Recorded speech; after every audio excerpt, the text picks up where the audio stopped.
Protestas contra las restricciones por COVID-19 en China generan un inusual pedido de renuncia a Xi Jinping.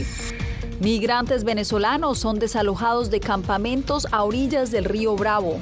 No lo veo justo, no tenemos dónde ir, no estamos aquí es por necesidad.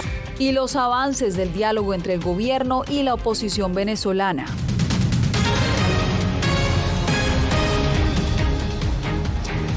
¿Qué tal? Bienvenidos. Comenzamos las noticias con las inusuales protestas que se registran en China. Este lunes, manifestantes pidieron la renuncia del presidente Xi Jinping en una de las mayores muestras de oposición al Partido Comunista. Diva Lizeth Cash nos tiene los pormenores. Estudiantes en Hong Kong entonaron cánticos de opóngase a la dictadura, no sean esclavos, después de que protestas en al menos 8 ciudades de China, incluyendo Shanghái, formularon la solicitud sin precedentes de que el presidente Xi Jinping renuncie en una de las mayores protestas en décadas contra el Partido Comunista. Estoy aquí para conmemorar a nuestras decenas de compatriotas que murieron en el incendio de Urumqi, porque todos sabemos que la causa de su muerte fue que los camiones de bomberos no pudieron acercarse debido al bloqueo implementado por el confinamiento por el COVID. El portavoz del Ministerio de Relaciones Exteriores de China, Zhao Lijian, arremetió el lunes contra la información que circula en las redes sociales sobre las muertes. Es cierto que en las redes sociales hay fuerzas con segundas intenciones que relacionan este incendio con la respuesta local al COVID-19.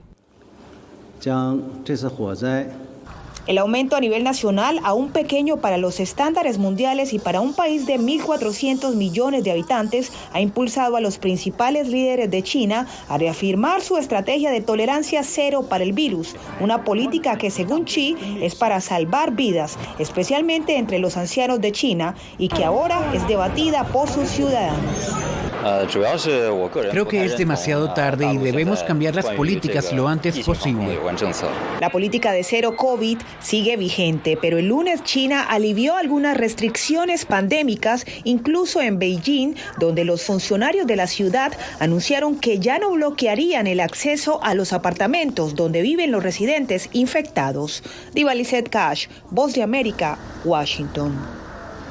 Continuamos con información de Estados Unidos. El problema de las ratas de la ciudad de Nueva York parece estar saliéndose de control. Un reciente estudio de la Universidad de Missouri encontró que estos roedores pueden infectarse por COVID-19 y desarrollar síntomas graves. Ángela González nos amplía. 13 de 79 ratas capturadas en la ciudad de Nueva York el pasado otoño dieron positivo a infecciones de COVID-19 según un estudio recientemente publicado de la Universidad de Missouri. A la comunidad científica le preocupa el riesgo de una transmisión por zoonosis. Sí existe la posibilidad de transmisión de rata a humano del COVID, y más que nada no es tanto por mordedura ni mucho menos, sino por el gran número de estos animales que hay y que ha sido muy difícil de controlar, sobre todo en el área de Nueva York. Las ratas de la especie noruega habitan en el sistema de aguas residuales de la ciudad de Nueva York, donde se hallaron indicios de una serie de mutaciones de COVID-19. El problema de basuras en las calles de la Gran Manzana ha hecho que la población humana tenga que cohabitar de cerca con estos roedores, que según varios reportes se han incrementado en un 70% en los 2 últimos años. Hay que poner veneno y trampa para las ratas, para que ya tú sabes, para que no tengan muchas ratas. Y también los restaurantes que tienen la comida afuera, si eliminan eso ya estamos bien. Según el estudio, las ratas podrían infectar también a otras especies de animales. La recomendación es aplicar vigorosamente las normas de bioseguridad. Muy importante, extremadamente importante, un lavado agresivo de manos. ¿A qué me refiero? Estás hablando por lo menos 30 segundos de lavado con agua caliente. El estudio resaltó el riesgo de transmisión de ratas urbanas a humanos, pero enfatizó también en la necesidad de un mayor monitoreo e investigación. Ángela González, Voz de América, Nueva York. Mientras las solicitudes de desempleo semanal pasaron en Estados Unidos de 17,000 a 240,000, el estado de Texas alcanzó una cifra récord de creación de empleos al contabilizar 14 millones de personas con trabajo. Laura Sepúlveda nos amplía. Por 12 meses consecutivos, Texas ha registrado un aumento en el número de empleos. Las 49.500 vacantes creadas en octubre representan un aumento del 5,4% en comparación con el mismo mes del año pasado. El gobernador republicano Greg Abbott sostiene que 14 millones de personas en este estado integran la fuerza laboral. Estamos hablando de servicios profesionales y técnicos. Ese es un sector en el que las personas realmente pueden trabajar desde la casa. La posibilidad de trabajar desde casa es positiva para el crecimiento del empleo y para que nos adaptemos a una nueva economía. El profesor de economía Jim Lee destaca que Texas es un destino deseado para los negocios. Migrantes domésticos, estadounidenses que vienen de otros estados, especialmente de California. Una de las razones es que nosotros en Texas somos abiertos a los negocios y contamos con un entorno fiscal muy bajo. Guadalupe Correa, profesora de ciencia política en George Mason University, destaca que el crecimiento incluye al empleo formal y también al informal, en el que participan numerosos migrantes. Los migrantes llegan a consumir, llegan a trabajar. Y los migrantes están aquí es porque hay trabajos. Entonces, siguen incorporándose al mercado laboral. Obviamente hay xenofobia, hay racismo, hay malos tratos a estos migrantes, pero ellos siguen aportando a los Estados Unidos, al estado de Texas. Según el Departamento del Trabajo, la tasa de desempleo aumentó en 24 estados en el país durante el último mes. California, con 695,000 nuevos empleos, seguido de Texas y la Florida, fueron estados que por el contrario lideraron la creación de nuevas oportunidades. Laura Sepúlveda, Voz de América, Austin, Texas.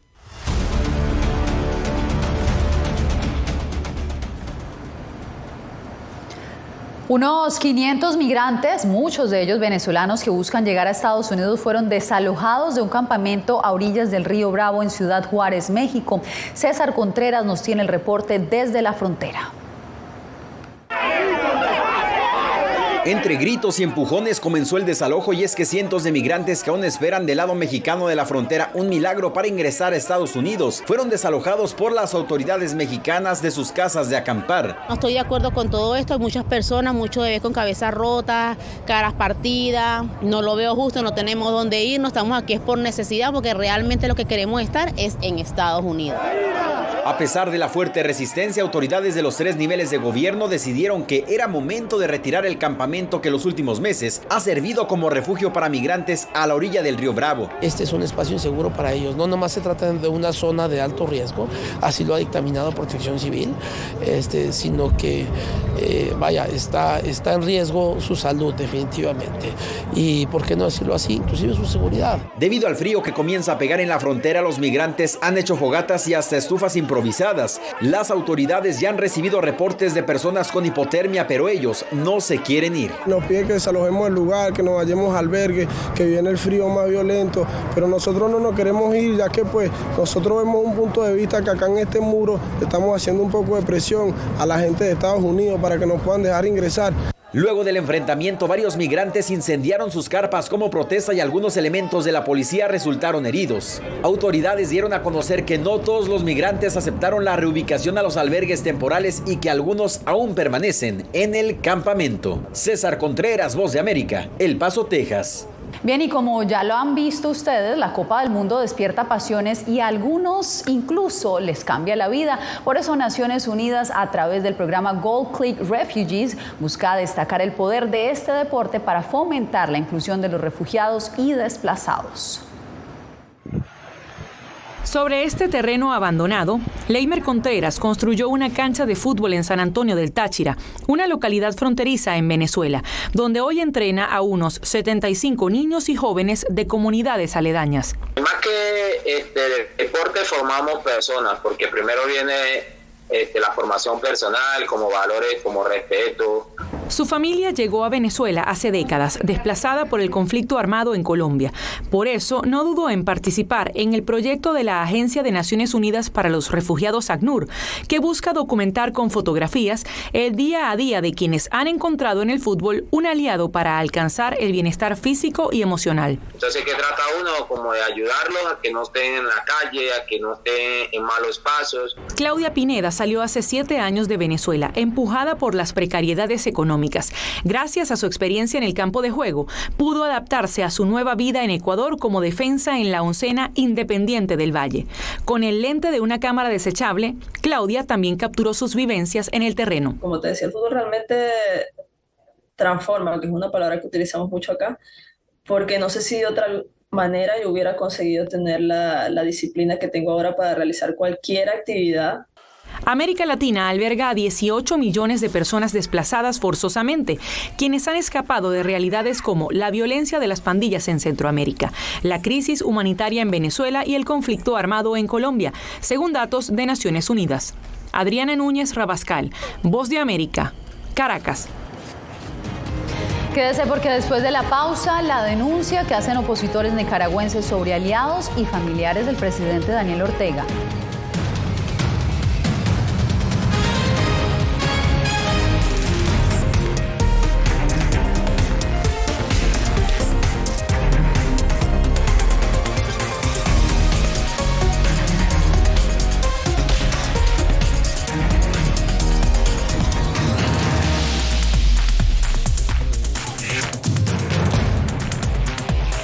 Venezuela 360, cada semana por La Voz de América. ¿Qué tal? Desde Washington comienzan las noticias en El Mundo al Día. Día a día, desde la capital de Estados Unidos y donde se producen las noticias que más te impactan. El objetivo es llegar al otro lado de la frontera para pedir asilo. La Voz de América te conecta con El Mundo al Día, los hechos más allá de la noticia, para que tomes decisiones bien informadas, en el lenguaje que quieres, donde quieras y como prefieras. Conéctate con El Mundo al Día. Actualidad. Nos vamos a ver otra cepa nueva y otra cepa nueva. Análisis. En realidad, mucha de esta gente va a quedar parada de nuevo y va a ser una tragedia humana. Debate. Dejen la obsesión. La obsesión la tienen ustedes. Con la información más allá de los titulares. El tema energético es algo que se está analizando. La inflación es un problema global. 30 y 50 metros están ya las tropas. Su respuesta, doctor. Todas las semanas por La Voz de América. Tras regresar a la mesa de diálogos, el gobierno y la oposición de Venezuela llegaron a un primer acuerdo que permitirá descongelar fondos para atender la crisis humanitaria que vive el país andino. Desde México, Javier Egar con el reporte. México nuevamente hospedó los diálogos entre el gobierno de Nicolás Maduro y un sector de la oposición venezolana, facilitados por Noruega. En línea con las normas y procedimientos de la ONU. Su objetivo sería apoyar la implementación de medidas de protección social al pueblo venezolano. Acordaron constituir un fondo social que se financiará con recursos congelados en el sistema financiero internacional al Estado venezolano. Por vía de este acuerdo, estamos rescatando más de 3.000 millones de dólares que van directamente al financiamiento de educación, de salud, de electricidad. Tras la firma, el Departamento del Tesoro anunció la ampliación parcial de la licencia de operación de la petrolera estadounidense Chevron para explotar petróleo en Venezuela y exportarlo a Estados Unidos. La oposición pidió elecciones limpias. Conseguir las condiciones políticas para que se produzca la alternabilidad democrática en el país y con ello el cambio de modelo político que ha arruinado a nuestra nación. Será en diciembre, en esta capital, cuando se concrete con calendario en mano la fecha de las elecciones presidenciales de 2024, que deberán ser limpias y verificables por observadores internacionales. Javier Egar, Voz de América, Ciudad de México. La oposición en Nicaragua denuncia que exfuncionarios y familiares de Daniel Ortega y Rosario Murillo están buscando protección en Estados Unidos. Donaldo Hernández nos da los detalles. Organizaciones de la sociedad civil nicaragüense calculan que solo este año más de 30 funcionarios gubernamentales han migrado hacia Estados Unidos. El asilo político luce como la opción más viable debido a las numerosas restricciones que enfrentan los nicaragüenses. Están huyendo de Nicaragua no solo funcionarios de la Corte Suprema de Justicia, están huyendo de Nicaragua funcionarios de todos los poderes del Estado y de todos los estratos sociales del país. Uno de los casos más emblemáticos es el de la juez Lisette Santamaría de la ciudad de Nueva Guinea, quien denunció al partido Frente Sandinista de controlar la Corte Suprema de Justicia. Yo no estaba actuando apegada a la ley, sino que estaba haciendo lo que ellos me decían. Entonces me cansé de eso y me cansé de ser un títere y por eso tomé la decisión de salir de ahí. Opositores aseguran que hay inconformidades dentro de las estructuras del Estado por el rumbo que lleva Nicaragua con la reelección del presidente Daniel Ortega y el control absoluto de todas las ciudades con las recientes votaciones municipales. Aquí está la oposición de brazos abiertos para que vengan, se unan al lado bueno de la historia, al lado correcto, el que nosotros nos unimos desde el 2018. Que ellos lo están haciendo un poco tarde, no importa, lo importante es que juntos vamos a reconstruir Nicaragua. Hasta el momento, el gobierno sandinista no se ha referido a los funcionarios que han abandonado el país. Donaldo Hernández, Voz de América. El volcán activo más grande del mundo volvió a erupcionar después de 38 años. Se trata de Mauna Loa, que ocupa más de la mitad de la isla grande de Hawái. El Servicio Geológico de Estados Unidos informó que los flujos de lava no amenazan a las comunidades de la ladera. Sin embargo, la notificación advirtió, con base en eventos anteriores, que las primeras etapas de erupción de este volcán pueden ser dinámicas y que el avance de los flujos de lava pueden cambiar rápidamente. Nosotros hacemos una breve pausa y volvemos en minutos con más información en El Mundo al Día. Si contamos toda la energía que están consumiendo acá, ¿para cuánto alcanzaría? Y más o menos yo calculo para 20.000 casas. Villarrica, la fiebre de la minería de Bitcoin en Paraguay. Una producción especial de La Voz de América. Encuéntrala en vozdeamerica.com y en todas nuestras plataformas.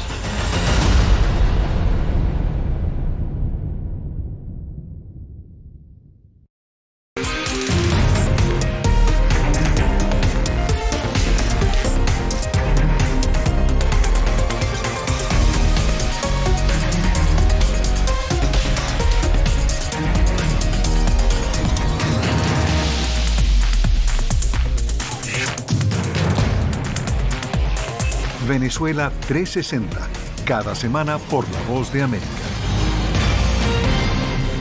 ¿Qué tal? Desde Washington comienzan las noticias en El Mundo al Día. Día a día, desde la capital de Estados Unidos y donde se producen las noticias que más te impactan. El objetivo es llegar al otro lado de la frontera para pedir asilo. La Voz de América te conecta con El Mundo al Día. Los hechos más allá de la noticia. Para que tomes decisiones bien informadas. En el lenguaje que quieres, donde quieras y como prefieras. Conéctate con El Mundo al Día. Actualidad. Nos vamos a ver otra cepa nueva y otra cepa nueva. Análisis. En realidad, mucha de esta gente va a quedar parada de nuevo y va a ser una tragedia humana. Debate. Dejen la obsesión. La obsesión la tienen ustedes. Con la información más allá de los titulares. El tema energético es algo que se está analizando. La inflación es un problema global. 30 y 50 metros están ya las tropas. Su respuesta, doctor. Todas las semanas por La Voz de América. La pobreza extrema en América Latina seguirá en aumento, informó la Comisión Económica para América Latina y el Caribe. En su más reciente informe, la CEPAL señala que la pobreza extrema ascenderá a 82 millones de personas en la región para finales del 2022 por cuenta de la desaceleración económica y la alta inflación. Jair Díaz con el informe. Con lo que compraba los huevos, la leche, compraba panela. Ya actualmente ya no se puede. Solamente comprar la leche, los huevos. Argemiro Polo es un colombiano de 40 años y asegura que sus comidas diarias disminuyeron por el encarecimiento de los productos de la canasta familiar. Para el economista Andrés Moreno, el precio de los combustibles es un gran factor de alza. Las personas más pobres le destinan mayor porcentaje de su dinero a la alimentación. En la medida en que aumenten los alimentos, puede que en algunos momentos dejen de comer. Y es que según la Comisión Económica para América Latina y el Caribe, CEPAL, alrededor de 82 millones de latinoamericanos terminarán el 2022 en la pobreza extrema. Las cadenas de suministro y por supuesto luego la guerra en Ucrania y las reverberaciones y el impacto que tuvo en la inflación. 25 años de retroceso tendría la lucha contra la pobreza extrema luego de que se agudizara a causa de la pandemia del COVID-19. después del 2020, que fue el peor año, hay una recuperación del empleo, la inflación, sobre todo muy asociada con el choque de oferta resultado de la guerra en Ucrania, y todo esto profundiza y prolonga la crisis social. De acuerdo con los datos de la CEPAL, esta condición afecta más a las mujeres entre los 20 y 59 años. Yair Díaz, Voz de América, Bogotá. Cada vez son más los latinoamericanos que se unen para formar las Torres Humanas en España. La historia en minutos.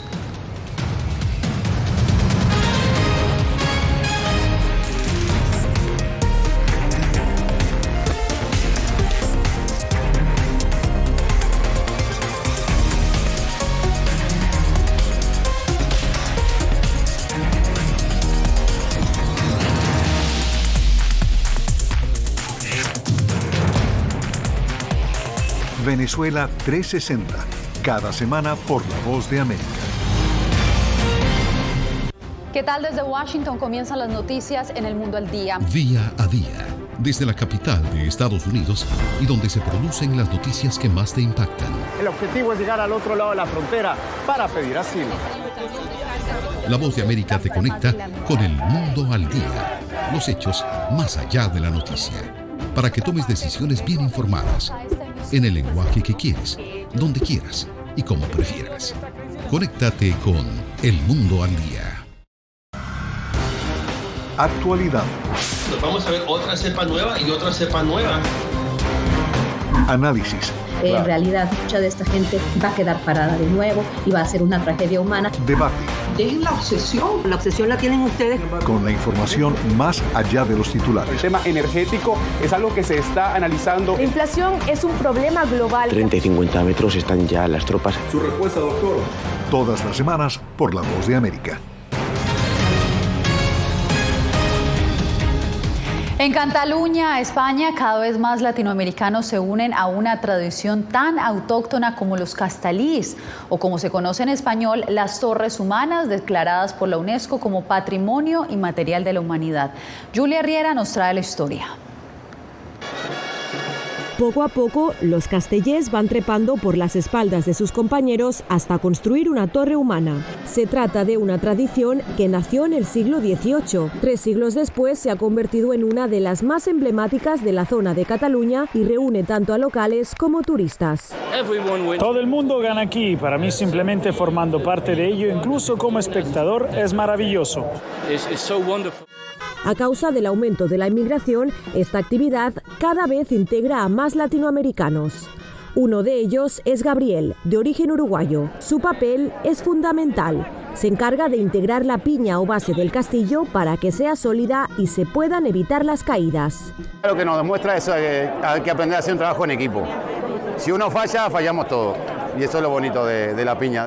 Para García, formar parte de esta tradición también es un ejercicio de integración social en su país de acogida. Ellos nos abren la puerta a nosotros y nosotros tenemos que ser buenos con ellos también, adaptarnos. Sin perder la concentración, Noa escala hasta lo alto del castillo. Tiene 5 años y es de origen hondureño. Una vez está arriba del todo, a unos 6 metros de altura, lleva a cabo la aleta, un saludo que significa que el castillo se ha completado. Sus familiares lo viven con emoción. Un poco de nervios, la verdad. Antes sufría más, cada vez menos, pero ella lo disfruta y se lo pasa bien. Una actividad que demuestra que poco a poco y sin importar el origen se puede tocar el cielo. Julia Riera, Voz de América, Badalona, España. Y de España pasamos a Estados Unidos porque la Navidad llegó oficialmente a la Casa Blanca. Este lunes se exhibieron las decoraciones de la temporada en el Salón Azul, donde el presidente Biden junto a la primera dama Jill Biden revelaron que los adornos de este año buscan resaltar el poder de la unidad entre los estadounidenses. Los árboles de Navidad que aparecen en el recorrido por la Casa Blanca están adornados con estrellas que llevan los nombres de agentes de la fuerza pública que han fallecido. La decoración incluye más de 83,000 luces, guirnaldas, coronas de flores, 77 árboles de Navidad y 25 ofrendas florales en la parte exterior de la mansión presidencial. Con esto nos despedimos.